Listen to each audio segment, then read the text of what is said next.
Kyle Larson's heartbreaking Brickyard 400 finish, why he couldn't overtake Bubba Wallace.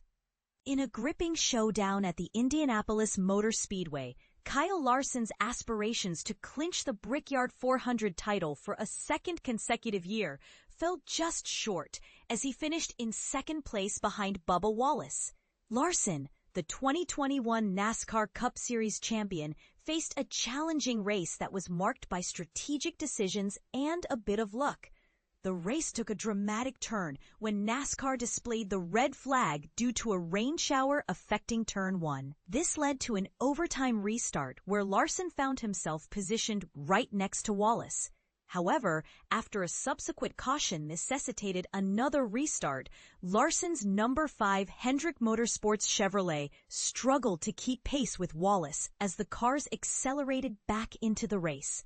Larson explained, "Wallace was in first gear on both restarts, but during the first one, he had a slight edge in speed as we approached the restart zone. I opted to stay in second gear, which allowed him to get a better launch. I managed to cling to his right rear corner and use my momentum to get halfway past him. I was really hoping he might have a slip underneath me that would allow me to gain the upper hand. But during the second restart, he slowed the pace down significantly, forcing me to shift into first gear as well, which left me without any momentum." As they approached Turn 1, Larson was positioned outside of Wallace, but couldn't maintain the speed needed to keep up with the number 23 XI Racing Toyota, ultimately falling back into line. By the time they began the final lap, Larson was trailing Wallace by 0.4 of a second, unable to close the gap. Fuel management became a critical concern for both drivers as the race neared its conclusion, particularly for Wallace, who had pitted 2 laps earlier than Larson. Larson remarked, "I'm not entirely sure what their strategy was, and our team was doing its best to figure things out. It felt like a guessing game. I was hoping he would run out of fuel, but I was also anxious about my own fuel situation. It's just part of racing." A few drivers had opted to pit during a caution at the end of the second 50-lap stage, which positioned them ahead of Wallace, Larson, and others who chose to wait for a green flag pit stop with about 40 laps remaining in the scheduled 160-lap race. After the yellow flag drivers completed their final pit stops under green, Larson and Wallace steadily advanced through the field, with Wallace initially leading by over 4 seconds until rain caused a caution on lap 155. Larson had led the race twice for a total of 19 laps after starting from the 13th position. The 3-time Knoxville Nationals champion concluded the first 50-lap stage in 8th place and improved to second by the end of the second stage. What do you think about Larson's performance and the strategies employed during the race? Do you believe he could have done anything differently to secure the win? Share your thoughts in the comments.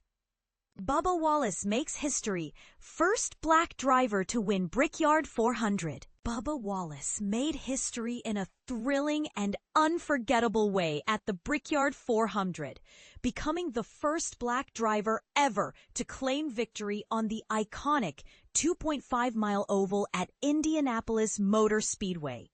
This achievement is monumental, not only because no black driver has ever won the Indianapolis 500, but also because it marks a breakthrough on one of the most prestigious tracks in motorsports.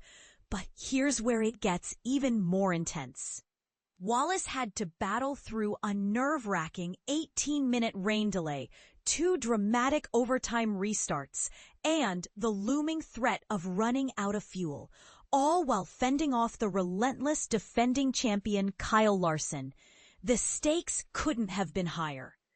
After climbing out of his number 23 car, Wallace's triumphant fist pumps and emotional reunion with his family captured the significance of the moment. At 31 years old, this victory wasn't just another checkered flag. It was a powerful statement. "This one's really cool," Wallace said, reflecting on the final moments. "Coming off turn 4, I knew I was going to get there. Unless we ran out of gas. I was surprised I wasn't crying like a little baby.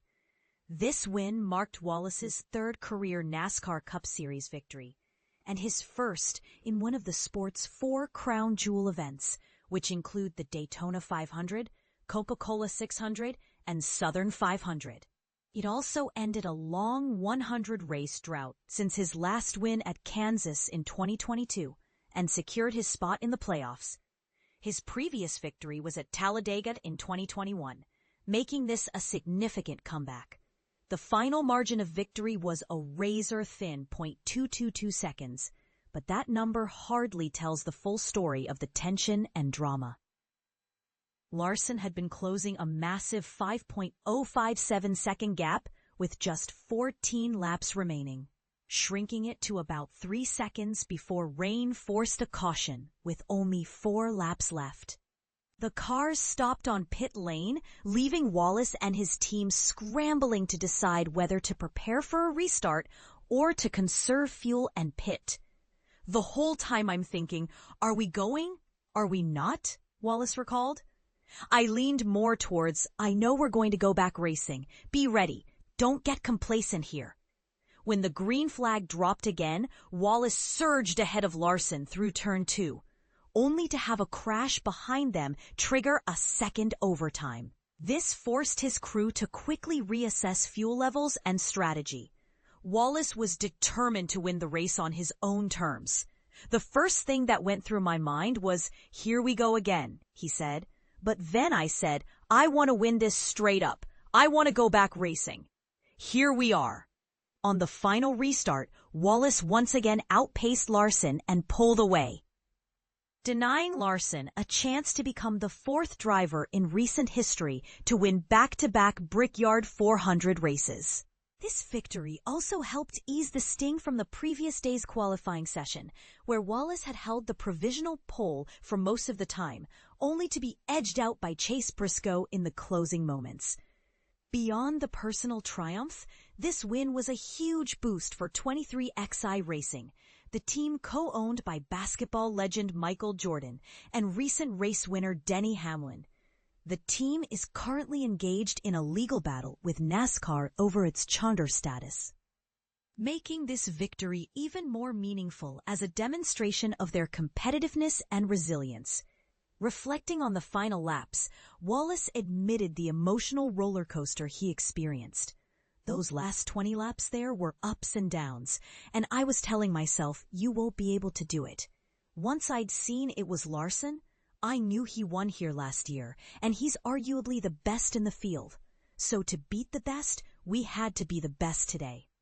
Meanwhile, another headline-grabbing event, the In-Season Challenge, was won by Ty Gibbs. Gibbs outperformed Ty Dillon both in qualifying and during the race, ultimately finishing 21st to claim the inaugural March Madness-style single-elimination tournament and a $1 million prize. Dillon, who surprisingly made it to the championship round as the 32nd and final driver, finished 28th. Gibbs described the moment with enthusiasm. They brought me money guns, and they jammed, so I decided to take all the money and throw it to the fans. And they were all wrestling and fighting over it. But it's super cool. It's a cool opportunity. Along with the cash prize, Gibbs also received a title belt and a ring, adding to the prestige of his victory.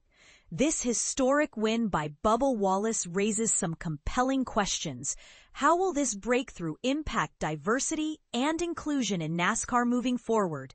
Could Wallace's success inspire a new generation of drivers from underrepresented backgrounds? And what does this mean for the future of 23XI racing amid their ongoing legal challenges? Some might argue that the sport still has a long way to go in terms of equality, while others see this as a pivotal moment of progress. What do you think? Share your thoughts and join the conversation below. Bubba Wallace, first black driver, wins Indy 500 in historic race. Bubba Wallace becomes the first black driver to claim a major victory at Indianapolis Motor Speedway's iconic 2.5-mile oval, a moment that echoes the legacy of racing's long-standing racial barriers. The race, known as the Brickyard 400, saw Wallace overcome a late rain delay, 2 overtime periods, fuel concerns, and a relentless Kyle Larson. https://cnn.com 2021-11-20 Motorsport Kyle Larson NASCAR to secure his 3rd NASCAR Cup Series win, marking a pivotal milestone in his career. This triumph not only snapped a 100-race winless streak dating back to 2022, but also secured his place in the playoffs, a feat no black driver has ever achieved at this level. The race, which also featured the Indianapolis 500's road course for Formula One, highlighted the ongoing tension between tradition and progress in motorsports. Wallace's victory was met with disbelief as he shouted, "Unbelievable," after crossing the finish line.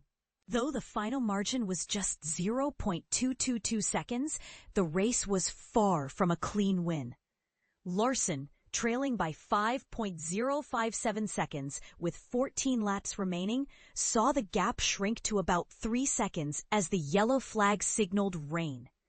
With 6 laps left, the cars halted on pit lane, giving Wallace an extra 20 minutes to strategize his restart. Despite this, Wallace managed to outmaneuver Larson through the second turn, only to face a crash behind the leaders that forced a second overtime. This extended the race further, leaving Wallace's team fearing he might run out of fuel. Wallace's daring decision to stay on the track ultimately saved the day, defeating the defending champion and preventing Larson from becoming the 4th back-to-back winner of the Brickyard. The victory also alleviated Wallace's frustration from Saturday's qualifying session, where he finished on the provisional pole only to see Chase Briscoe surpass him. By avoiding a repeat performance, Wallace bolstered the morale of 23XI Racing, co-owned by Michael Jordan and Denny Hamlin, as they continue their legal battle over their charter status in NASCAR. The race itself was a spectacle, with the in-season challenge determining the winner, which went to Ty Gibbs, who outperformed Ty Dillon in both qualifying and the race. Gibbs finished 21st to claim the inaugural March Madness-like tournament title and a $1 million prize. Dillon, a surprise contender entering the final round, finished 28th. 3-time series champion Joey Logano faced a critical moment when his right rear tire flatbedded, forcing him to drive to the pits for a change. Though he regained power, he struggled to rejoin the track, losing momentum. Ryan Blaney held off Kyle Larson and Denny Hamlin to win the second stage, securing his 5th stage win of the year. Pole winner Chase Briscoe claimed the first stage, finishing ahead of Wallace and William Byron. Briscoe's second stage win of the season marked his first since Pocono, highlighting the competitive nature of the race. The event underscored the evolving landscape of motorsports, where history is being rewritten with every victory.